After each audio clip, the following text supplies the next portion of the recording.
Huh. A healthy economy? Who needs that?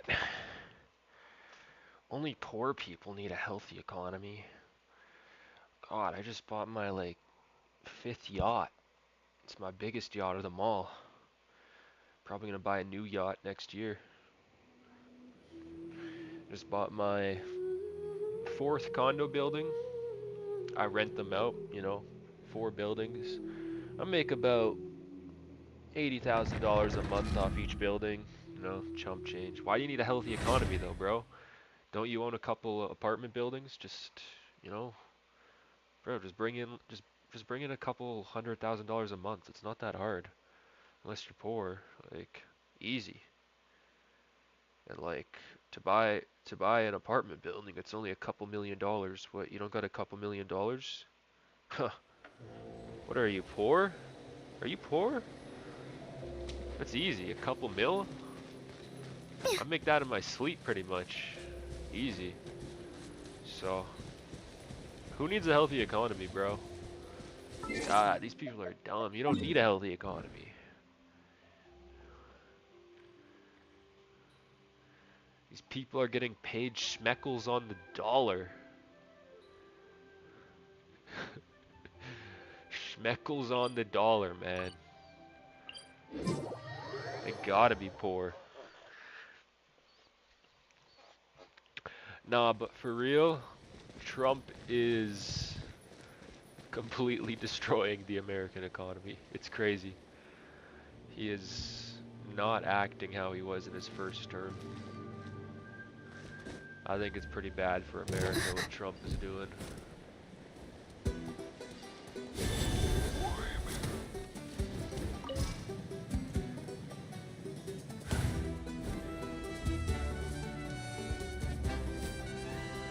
Oh no. I might not make it over there. We'll see. Actually, I will. If I jump out of this thing. I can't jump out of... Oh, it's flying though. Oh, that's not good. I think I should still make it. Wait, what?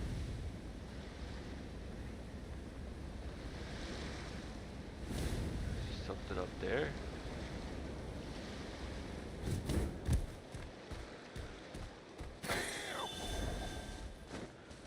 Hold up.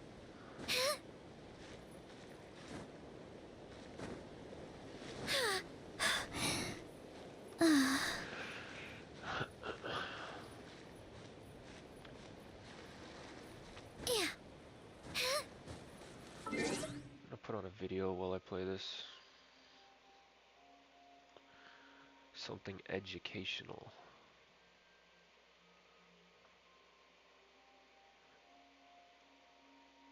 Financial carnage focused on and ripped through Asia last night and early this morning, bearing all the telltale signs of margin calls, distress selling, and even some forced liquidations.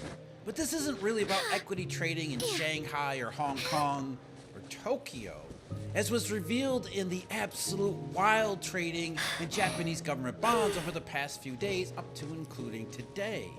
That wild trading points to more globally synchronizing monetary factors, as does the strength, yes, strength, in the US dollar. While there are those out there in social media saying the dollar is weakening, that's only DXY and the euro. The dollar right now is pummeling currencies.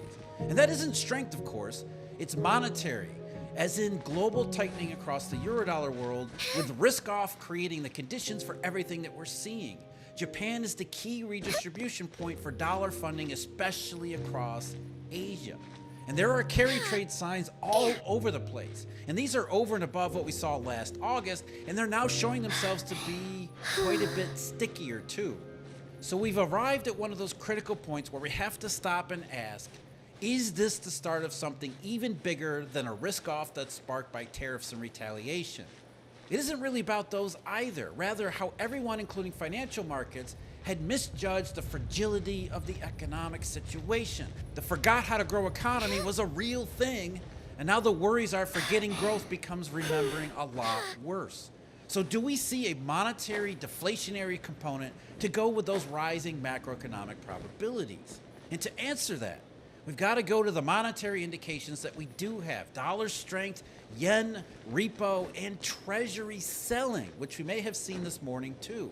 We've got credit spreads, which are flashing their warning signs, and those are very much related to what we see in Japan, and then everything else that's plunging beside it.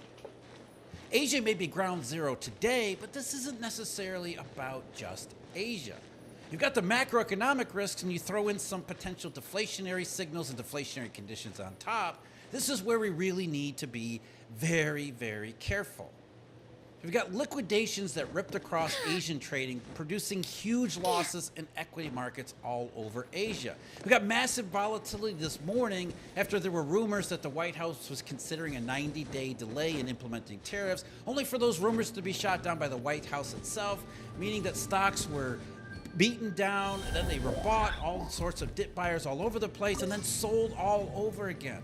As we know, everyone in the world is waiting to buy the dip, at least in the short run. They're looking for an entry point, at least until they realize that there's more selling and more forced selling, that the monetary stuff that's still the big question, that could potentially overwhelm even the most intentional bargain hunting.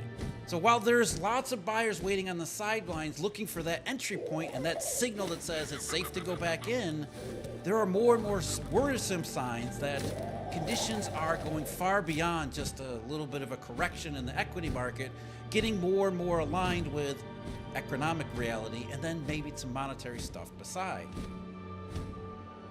But there is no denying that there was absolute carnage ripping through Asia last night.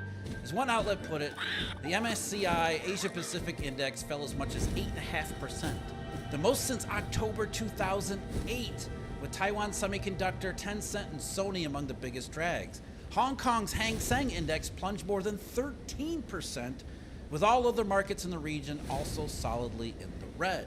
President Donald Trump dug in his heels after the tariffs he announced last week spurred retaliation by China. His reaction and market's performance are fueling worries that economies around the world could slide into recession if nothing is done to de-escalate the situation. Everybody misread just how fragile the economy really was. We started with a weak economy to begin with, not strong and resilient, and now people are waking up to the fact that it may not take all that much to push everything over the edge, to push it out of forgot how to grow and into remember a whole lot worse. Just how much worse remains to be seen, but we do have some clues, and some ingredients are starting to be put together for a deflationary sauce. Can I have some? And of course, Spread some the look market around. observers remain positive on opportunities that are presented by the sell-off. That's true in any sell-off that we ever see in the last 40 years of market history. In the short term, we think that the China market will be more resilient than many others, and there could be more opportunities than risk in the medium to long term, at least according to Wei Li, who's the head of multi-asset investments at BNP. But the Chinese markets, they have been pummeled just as much as everyone else. Remember, the Chinese markets, they soared ahead last year in September as the Chinese government announced this massive stimulus push, but then not much else beside. Chinese shares, they went sideways to slightly lower over the final 3 months of last year, and then into the first parts of this year. It was still the same thing, the same market, the same conditions the equity market was afraid of, that the Chinese government really hadn't changed the situation all that much, that it was still a fragile situation, that the bond market in China and around the rest of the world was really right about the economic risks. And along come tariffs and retaliation, and it's just one thing too many. Instead, Chinese shares plunged and sovereign yields neared an all-time low as investors braced themselves for the fallout from a spiraling trade conflict between the world's two largest economies. A closely watched gauge of Chinese shares listed in Hong Kong tumbled 13.8%, putting it into a bear market. And Hong Kong's Hang Seng Index, which I just mentioned, had its worst day since 1997, wiping out all of its gains for the year so far. The onshore China CSI 300 lost 7.1% of its value. The NASDAQ Golden Dragon China Index declined as much as 6.6%, with Alibaba Group losing more than 9% after trading opened in New York today. So this isn't just a US thing or an Asia thing, it's a global thing. Like I said, the marketplace is coming to grips with the idea that the economy was in bad shape to begin with, and it doesn't need any more negatives to push it into some really bad potential scenarios. Given the fact that Chinese stimulus, focusing on China here for a second, did basically nothing last year and into early part of this year, what more can the government offer to cushion what is becoming a substantial blow? And part of that substantial blow focused on China is realizing that fact, that for the last several years, the Chinese government says, we're going to stimulate the economy, only to find out nothing ever got stimulated except for Western economists and Western media. Instead, the economy in China, as a reflection of the global system, is saying fragile, weakness, forgot how to grow, if not potentially worse. Along comes tariffs and retaliation, financial volatility that goes along with it, this massive risk off that's sweeping the global equity markets and even more commodity markets too. It presents a clear and present danger to everything else over and above what we've been seeing and saying and talking about for the last however many months. The forgot how to grow economy is the background, the backdrop behind all of this stuff.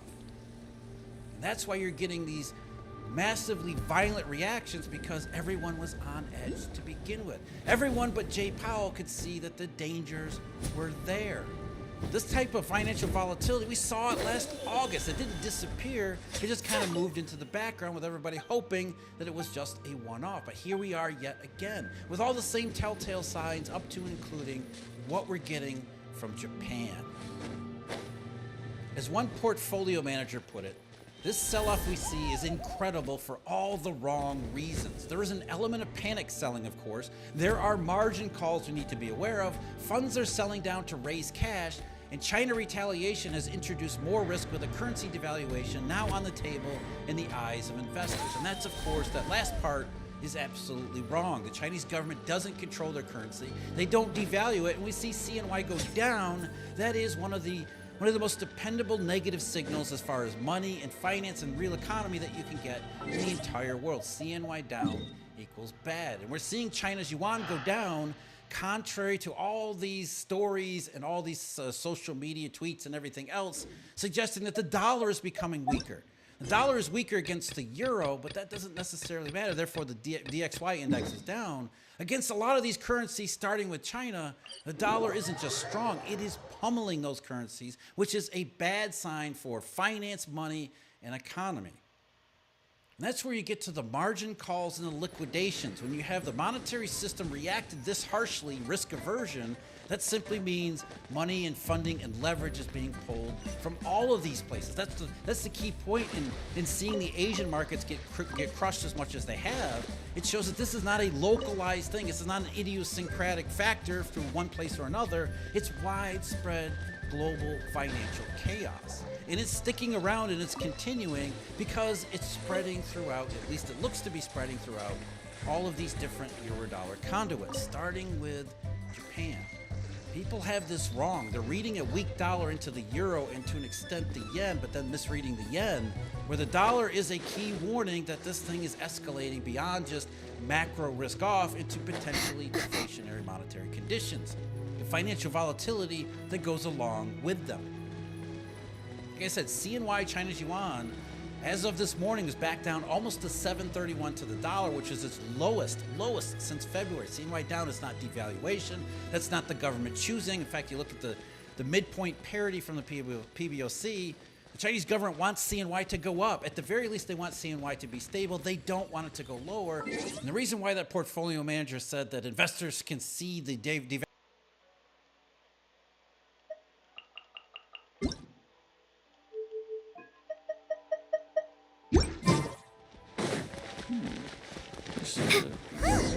They're not here. Let's keep looking.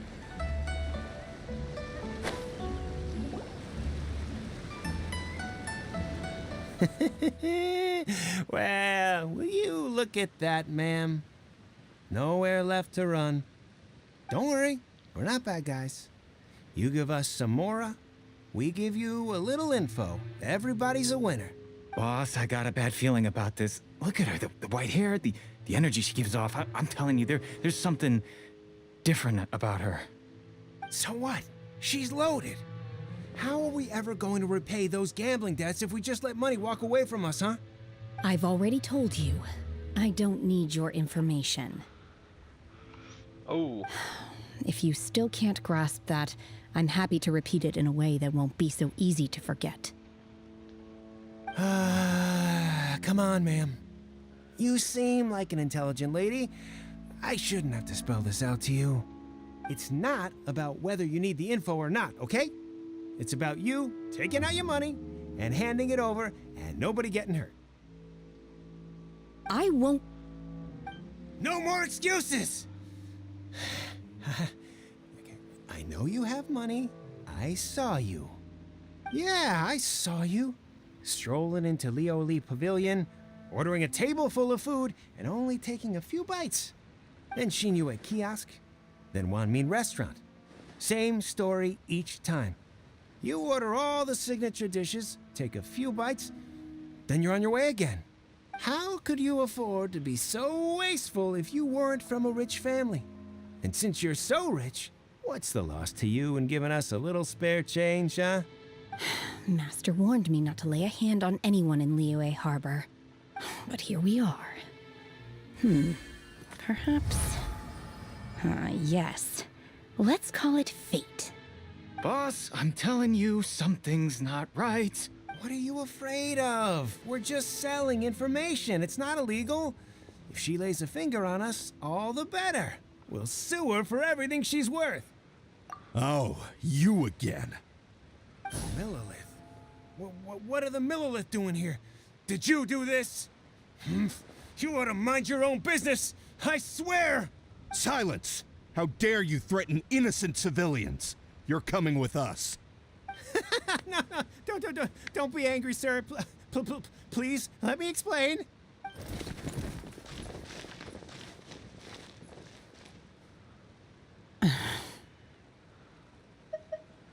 Shenhe, Shenhe? my name. Oh, so your name's Shenhe. Paimon's name is, well, Paimon. And this is Paimon's travel buddy. I've heard about you two before. Thank you for helping to defuse the situation. I could have dealt with it myself, though. I suspect smashing his head against the ground a handful of times is all it would have taken to get him to surrender. You can't do that. That's way too violent. This is Liyue Harbor. There are laws against that kind of stuff, you know. Laws? No, apparently not. Really? So how exactly have you... That would be my stomach growling. I haven't eaten enough. She's so honest. Wait, that's right. They said you went around all the restaurants ordering this and that and the other, but only took a small bite of each dish. Then of course you're still hungry. So, anything in particular you're hungry for? Chingson, glaze lily, violet grass. These are my usuals. Medicinal herbs? Kinda hard to explain. Anyway, Boo Boo Pharmacy's not far away. Let's take Shenhe there for a big medicinal meal. After all, you can't work on an empty stomach.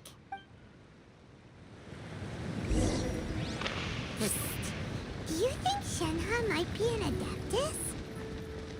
It seems like it's her first time in Liyue Harbor, and she doesn't seem to get how things work here. If she is an adeptus, that would explain everything. Where does she fit in with the other adepti, though? Paimon's super curious.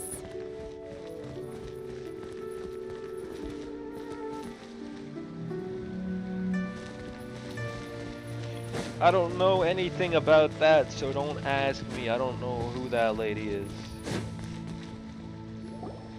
Are you here to buy some herbs? I do hope you brought your prescription. Chingson, glaze lily, and violet grass, please. Half a pound of each. What kind of prescription is this? Sounds more like a lunch order. Oh, here you go.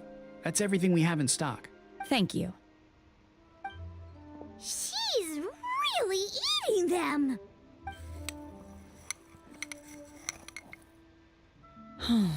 My hunger has now abated. Thank you. Rather awful. Though they were not completely devoid of sweet fragrance, After consuming a large quantity of them, bitterness is all that remains. So, how come you chow down on these and barely touch the restaurant food? If Paimon had enough, Mora, Paimon would go to the fanciest restaurant in town and order a whole table of food and eat it all in one go. Because I'm not sure whether I will remain here in the future. The food of the mortal realm is most delicious, but should I return to the mountains, yearning for the food here shall only pose an obstacle to my continued spiritual development. Sampling each dish in order to appreciate its taste is enough. Return to the mountains. That proves it. Paimon knew she was an Adeptus. Enough about me. What are your plans from here? Oh, right! Paimon almost forgot! We came out to take part in the Rebuild the Jade Chamber competition! And now we're probably super behind because we've been held up for so long. I see. I heard something about the contest when I was passing by. Yep!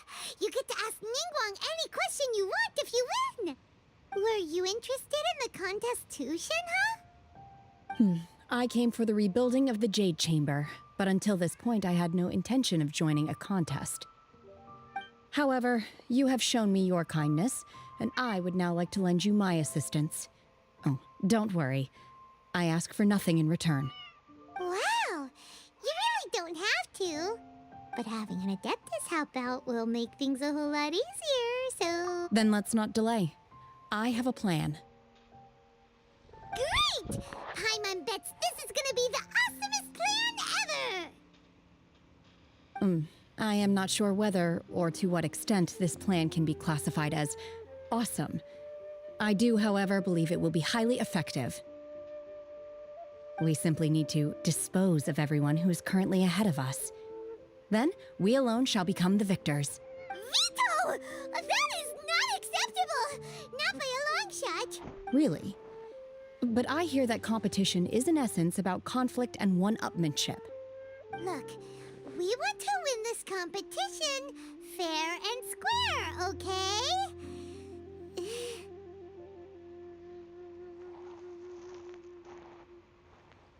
Sunset Vermilionite, Wonder Cores, and Adepti Sigils. Let's start at the top of the list and work down. So, for Plostrite...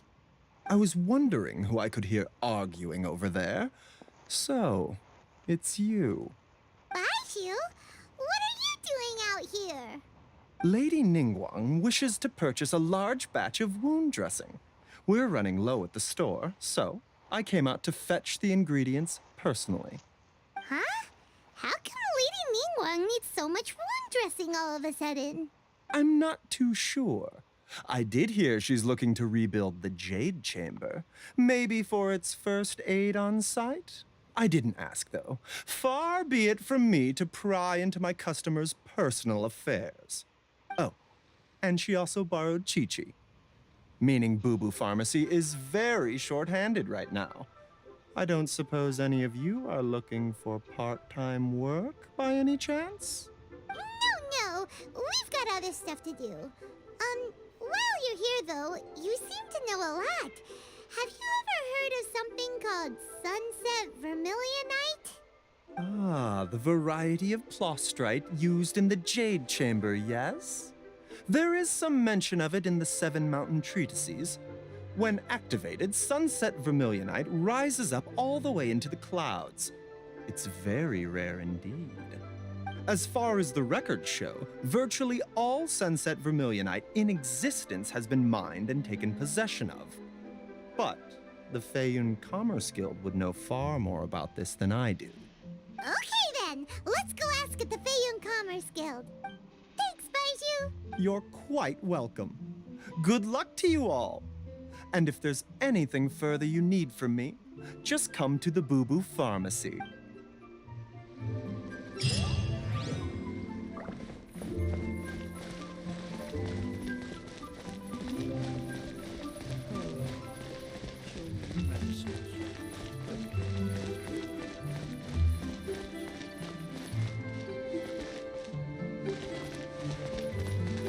The Boo Boo Pharmacy.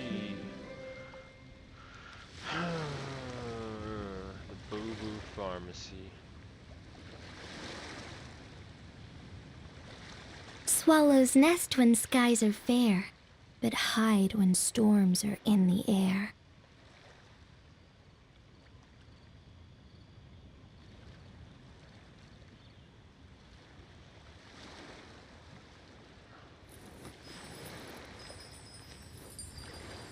The Beach is getting bombed right now by the United States, like crazy. And then we have Bashar al-Assad.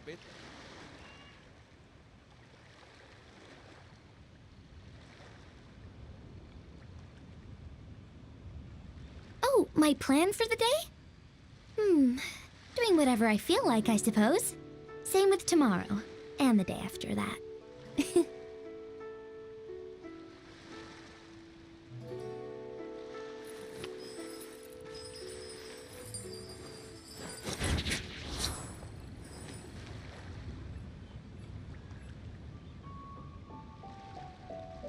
This move higher in gold has been building for quite a long time, and actually many of the points at which the market and many analysts have thought it's peaked, it's been able to carry on rising. And I think that's because there's sort of two different stories driving gold here. So one is the physical demand.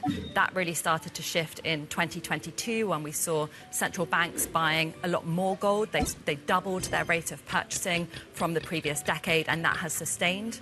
And then more recently as well, investor demand for physical bar and coin, and even ETFs starting to step in the last few months. So that's actually new inflows to gold coming through here, and arguably plenty more to go here. And then there's also the macro angle to gold of, how does it compete in an investor's portfolio against rates and equities and bonds? And that should be arguably getting better from here. We've had a tough macro backdrop for gold with this high interest rate environment. So as these come down, actually that arguably should be a tailwind for gold. So as long as the physical can hold and then the macro factors come through, we would say gold hasn't peaked yet. Dive us a little deeper into the interest rate dynamic there, because you mentioned it. If the interest rate expectations come down, then therefore gold rises. But the Fed isn't exactly leaning in that direction. The ECB is. Other parts of the world are. The UK, maybe. The BOJ, certainly not. And the Fed is really on pause. So that expectation that would be a tailwind to gold, hasn't that just kind of bottomed out? Yeah, so I guess you could say the rates are still quite elevated relative to where they were before this rate hiking cycle. So it's really about the direction of travel here. Have we peaked, and are we generally moving lower? And that does make gold relatively more competitive. As you say, it may be slightly on pause this year, and that's where that physical demand story remains important. So we do also need to see that holding up. And those ETFs have just started to see inflows, the gold holding ETFs. And so we would look to that sustaining to believe that. Let's go. The heavens are smiting me to smithereens. Uh-huh. And what do you want? Come on, spit it out. We've heard you've got tons of old books lying around, and we want to borrow the Liyue volume of the Teyvat Travel Guide. Huh. Don't get me started on the topic of my books. After the chasm was sealed off, the family mining business started going south. Then the Fatui started working to sabotage me. To pay off my debts, I had no choice but to pawn off my beloved book collection. Every last book. Do you have any idea what that means? Wrong. That was my life's work. I devoted my entire life to... It's useless ranting and raving at you like this. All I can do is try to save enough Mora to buy them back. Unless you have other business here, I'm done talking to you. Goodbye. Off you go. Go on, go. Please tell me that you didn't pawn Volume 6 of Legend of the Shattered Halberd. Legend of the Shattered Halberd? There's a title I haven't heard in a long time. You have good taste, my boy. What? But we don't? That work was an epic-defining masterpiece. Granted, it was almost unknown at the time it was published, but over time it was the work that came to define the genre of martial arts novels and sparked a plethora of imitation works. Barely any copies of the first edition were ever printed. The later edition inexplicably went out of print, almost as soon as it was released. A shame, given what it allegedly added to the original story. Yes, that's right. How did I forget? The original edition's 6th volume of that work is so rare. I could never bring myself to pawn it no matter how much I needed the money. You mean you still have it? Yes, it is my one and only remaining treasure. Hey, Chang. You've got some nerve keeping me and my boss waiting like this. I need an answer. Will you sell the Corlapis or not? I'm sure you don't need me to remind you that if you mess with Gentry Moutsai, you're messing with the Fatui. Oh, you again. But you know I can't afford to give a 70% discount on the price. I'd never be able to buy my collection back. That's your business. The question is, do you want your books, or do you want food on your plate? Perhaps you'd like to take your books with you to an early grave. You... Whoa there, friend. Come on. This gentleman is either willing to make a deal or he's not. You can't force him to sell against his will. Just who do you think you are? Keep your nose out of other people's business. My liege, I am but one who comes to the aid of this gentleman in his moment of need. I am Xingqiu, disciple of the Guhua clan. Guhua clan? Did you hear this clown? He thinks he's a Guhua master in this day and age. Oh, there was me thinking the last granddads of Guhua had keeled over and died by now. Who were you supposed to be then, huh? Some sort of Guhua messiah? Justice is blind to our backgrounds, my friend. That just makes me someone trying to do the right thing. But you? The weasel who does the tiger's bidding may be less powerful than his master, but he is no less guilty. Get a load of this guy. Just you wait. You'll be sorry you crossed me. And you, Chang, you're selling that Corlapis whether you like it or not. Oh, how the wolves prey upon the fallen tiger. My days are numbered. So, just to come back to what we were talking about earlier, could I get a yay or nay about borrowing that book? Oh, what does it matter now? I can't expect anybody to care about me anymore. But since you did stick up for me, please just take this book and leave me in peace. 3 long years I have waited for this day. Words cannot express my gratitude. I, Xingqiu, vow to repay this great act of generosity. All right, give it a rest. Just bring it back when you're finished. Sorry, but I'm not about to put my hopes in some self-professed Guhua disciple. Hey, where are you going? We've still got a job to do over here. We're all obsessed with the Gahua clan in this game. What the fuck even is the Gahua clan, man? I don't even know what that is. Everybody's obsessed with them.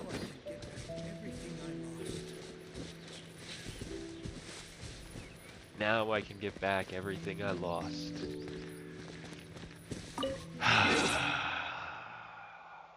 Yeah. Sure.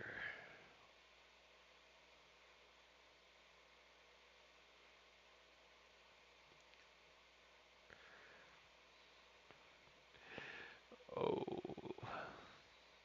So the other day we got the news that Elon Musk might actually be on the outs with Donald Trump. Now, I'm skeptical of that. And I'm skeptical of that because there's already been 5 or 6 different opportunities where Trump could have and should have broken up with him, and he didn't. And to me, that's fishy. To me, that looks like they have some sort of a backroom deal where they have to sort of stay together, right? Elon gave Trump $270 million to win the White House, basically bought the fucking White House for him. They also, I'm sure all the tech bros, the broligarchs, helped him launch his crypto scam coin, which, you know, he's in debt to them over that because they made him millions and millions of dollars like that. So I think there's some sort of a deal here where Trump said to them, look, you do this for me, and in return, I'll let you fucking plunder the government and loot the treasury and slash whatever regulations you like. Even though it's totally illegal and unconstitutional, nobody's going to stop us, you're going to do it. And that's where I think we are, right? But Elon, in the eyes of the public, has undeniably became a massive freak. He's become a massive loser. He's incredibly despised. He's super awkward. He has no charisma whatsoever. As you wish. He regularly shoves his foot in his mouth.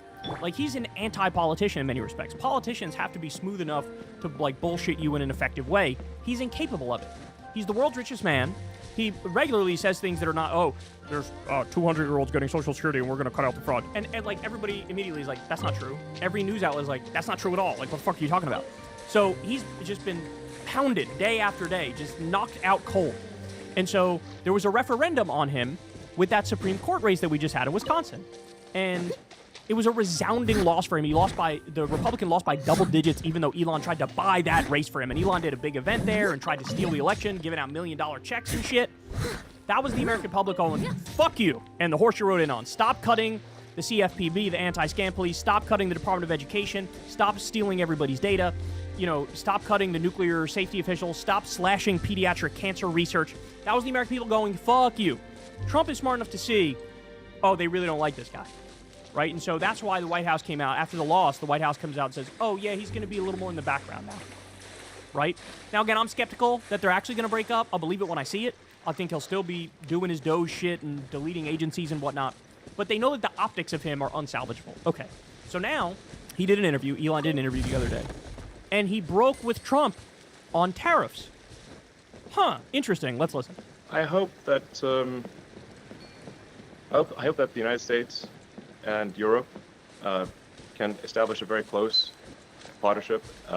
We obviously are, there's an alliance already, but I'm hopeful that there can be a very close relationship with America and Europe.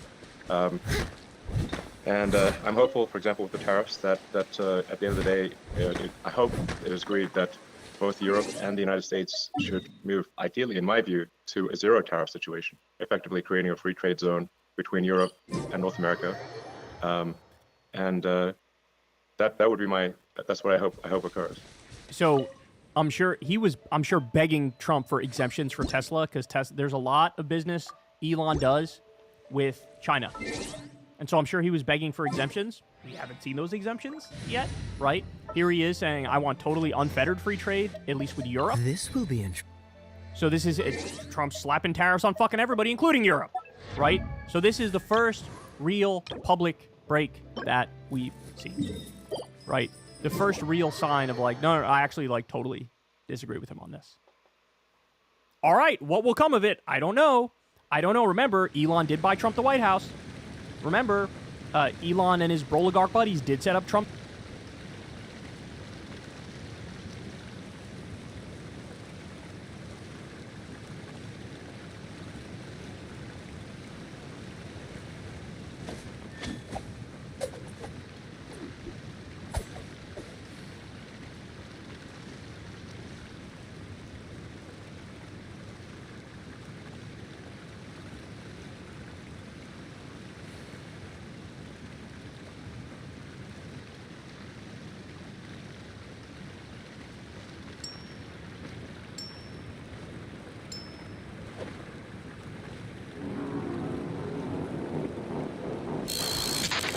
Have you seen there are a ton of Magites saying that the hands-off protests were like AstroTurf? So me and Gabe took about a 30-minute break, and we went back to the hotel to recharge. So we come back, and this place is dead. Take a look.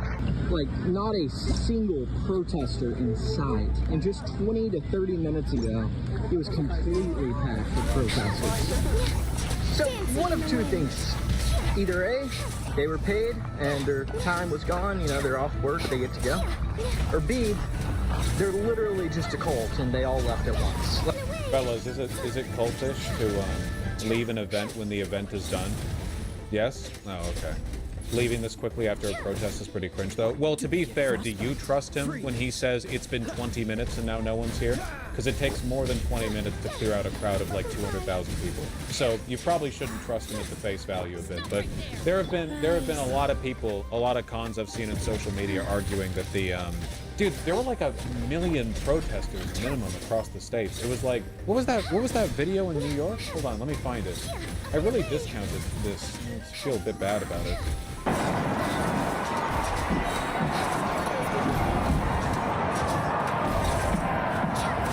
Yes, pretty damn good.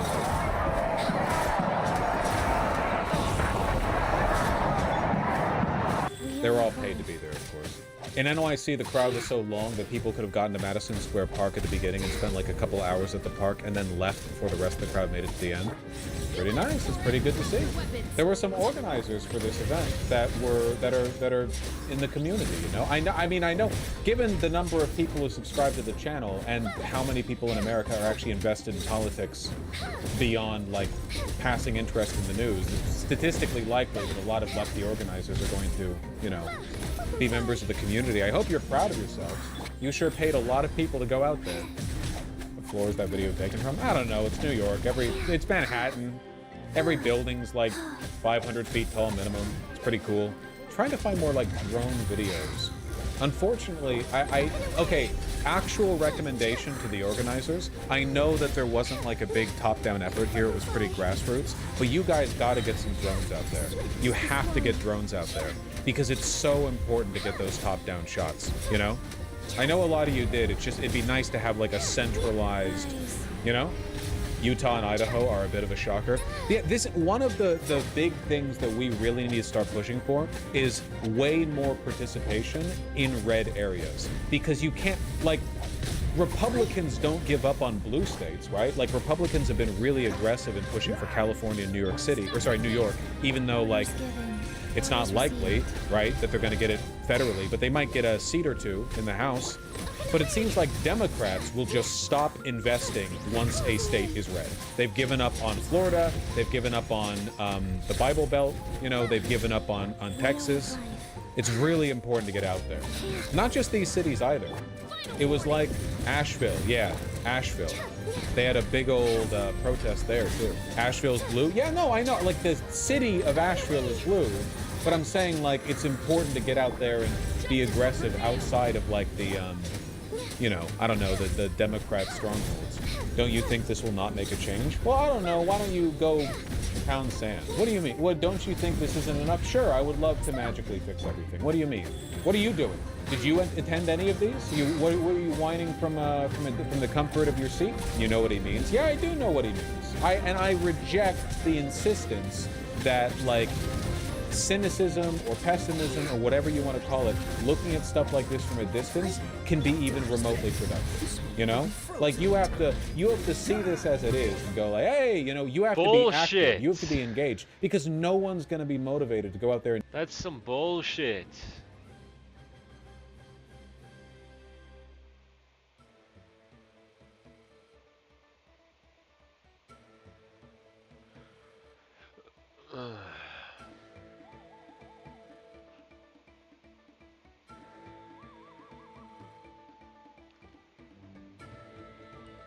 Trash. This is all trash.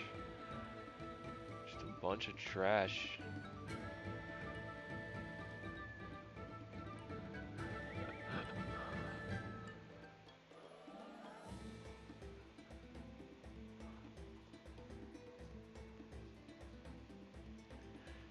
Nigga. Nigga, nigga. Nigga, nigga, nigga.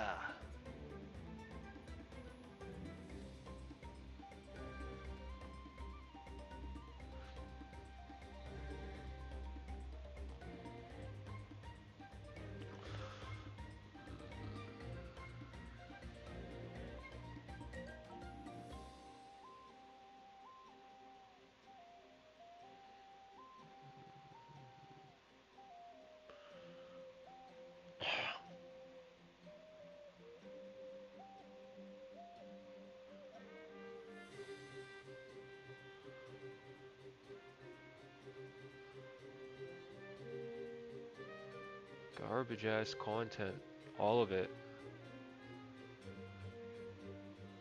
It's all trash.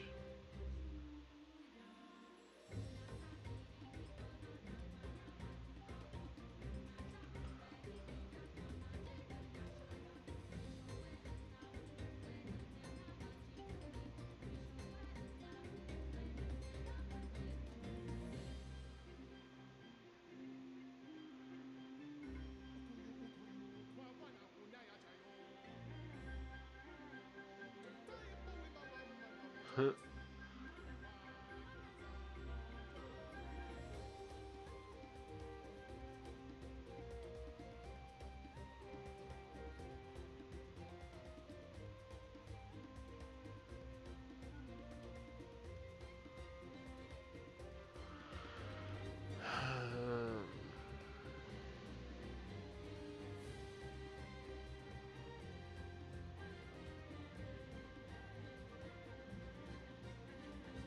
I could not believe my eyes when I saw what happened to silver today, but indeed it is reality.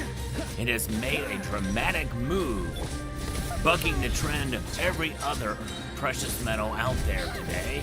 I'm gonna explain what happened in this surprise move for silver as we explore. Oh, yeah. It is defying the odds, there's no question about that. It has surprised me greatly to see that silver is actually up today with every other precious metal down. So what gives? What's behind this recent move here with silver? As I had fully expected the bloodbath to continue with silver as it has with the markets and everything else today. Although the markets are not quite as down as much as they were on Friday, they are indeed still down. In fact, the Dow Jones Industrial Average is down 349 points moments before the markets closed, and the S&P 500 is down as well. But the NASDAQ is having a little bit of a recovery here, not by much, but the dollar has strengthened up a bit. It's up 0.91 to 103.51. The New York Stock Exchange is down, and the other markets are kind of mixed, but mostly to the downside. Crude oil is also down to 61.02. See, what happened earlier in the day is a rumor has been bantered about of a potential pause of tariffs for 90 days. Some big billionaire had floated that idea out there, and I guess it had gotten reported that the that the pause would occur, and that Trump administration was open to such a thing. It turns out that was not the case, and is not the case, and so the markets had originally recovered and went to the positive territory before going back down after finding out that it was fake news, so to speak, and that the tariffs are still on as directed. So I think that kind of minimized some of the damage to the markets, which means that tomorrow could be another day. We'll see what happens there. Be prepared for, a terrible Tuesday, I guess you would say, in the markets. But right now, moments before the markets close, gold is down 1.74%, down $52.90 today to $2,986.90. So below $3,000 an ounce for gold.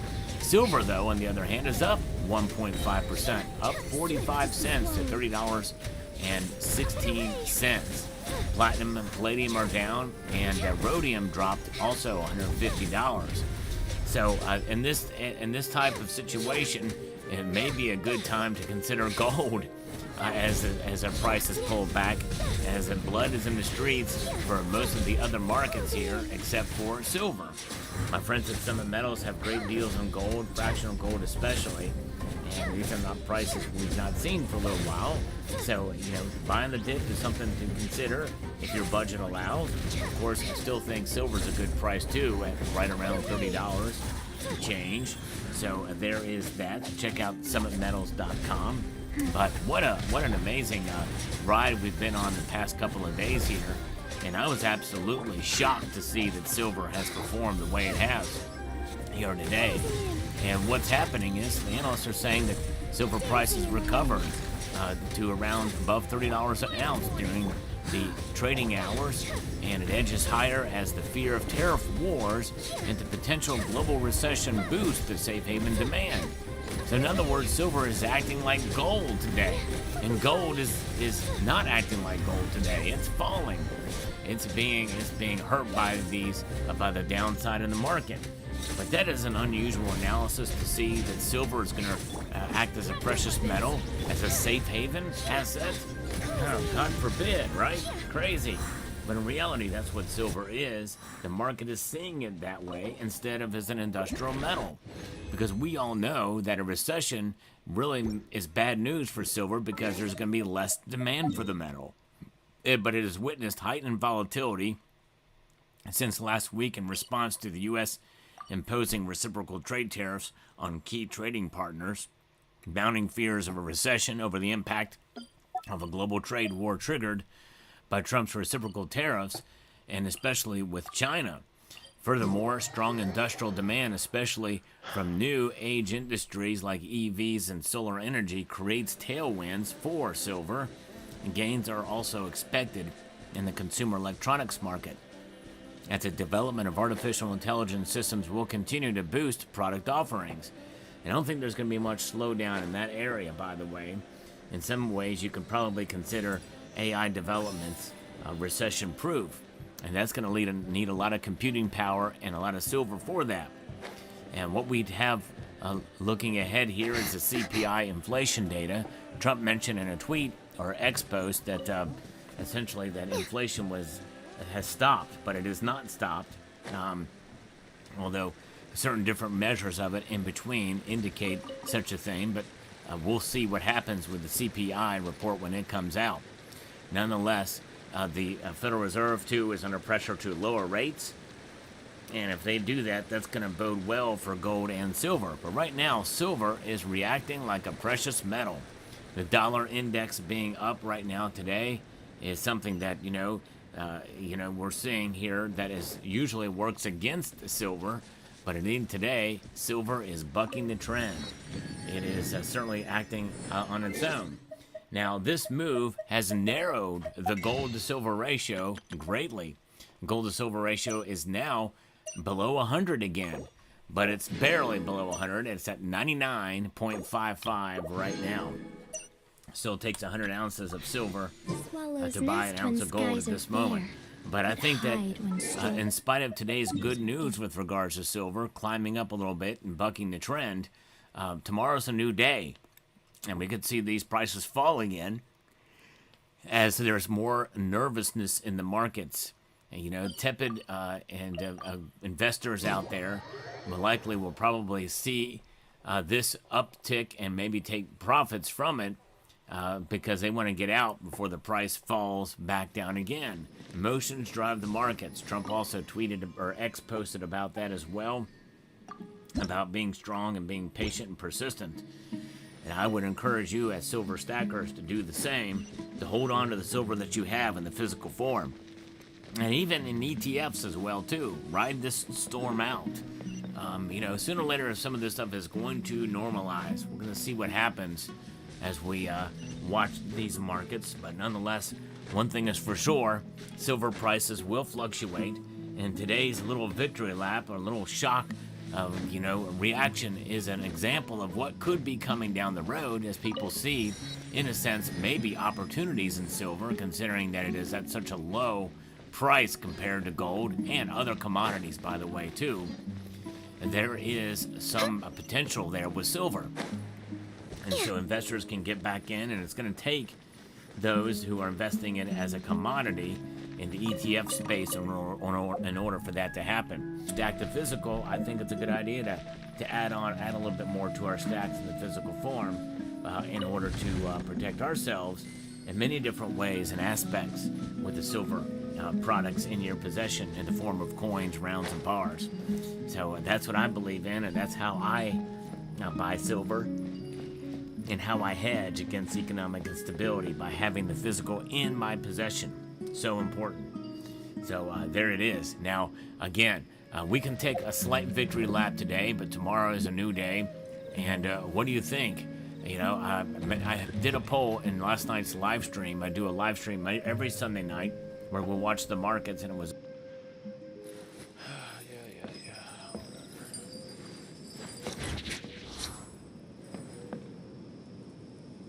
As promised, joining me now is Senator Elizabeth Warren of Massachusetts. She's the ranking Democrat on the Senate Banking Committee. She also sits on the Senate Finance Committee. She knows how to talk about and explain these issues better than anyone I know. We're in Professor Warren's class right now, a little bit. So let me start there, because a lot of people are just digesting this around the country. And, today Trump said that maybe some of the tariffs could be permanent. We don't know that to be the case, but just help us understand what the impact of that is. So understand it this way. Donald Trump has done massive tariffs. And this comes from someone who actually believes that tariffs are an important tool in our economic toolbox. There are good times to use it. We want to onshore a supply chain that we want to protect. We want to make more pharmaceuticals here. We want to make more cars here. But you do this very carefully, and you do it in combination with things you're doing domestically to support so that work actually gets done. Not Donald Trump comes in and basically starts the dumbest trade war in the history of this country. And then when the markets respond, when people respond by saying, oh my God, this changes everything I do. And now we have economists out there debating, are we already in a recession? We have Goldman Sachs, Jamie Dimon saying, yeah, I think we're already there. You were quoting some of the folks. The head of the Fed on Friday saying prices are going to go up and unemployment can go up at the same time, which is the worst of all worlds. So that's all the big noise. But the way this hits families, one household at a time, this is going to be about potentially millions of people losing their jobs. It's going to be about millions of people losing their savings, many of people losing their retirement security, and at the same time taking on even higher costs for everything they buy. So that's going to push us in potentially to foreclosures or people being pushed out of their apartments. You know, I remember this from 2008 and how long it took us to dig our way out. And to this day, there are families, there are communities that still haven't recovered. Recessions can be all those fancy charts and graphs, but at the end of the day, people feel them one person at a time, and they can be devastating.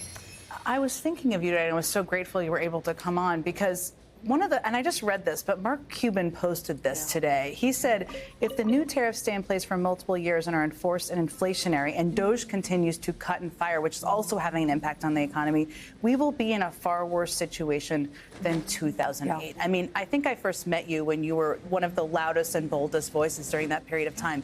Do you feel that way too? You know, I am very worried, and I'm worried because these tariffs are coming in, exactly like Cuban points out, at a time when the economy has already absorbed one body blow after another.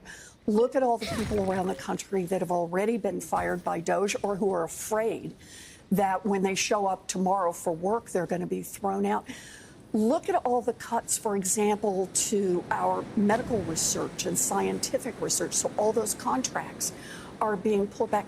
Cuts that are going into our public schools, which means little towns across Massachusetts and big cities saying, wait a minute, we're not going to be able to hold our budgets together here. So who do we lay off? How do we manage to keep these pieces going?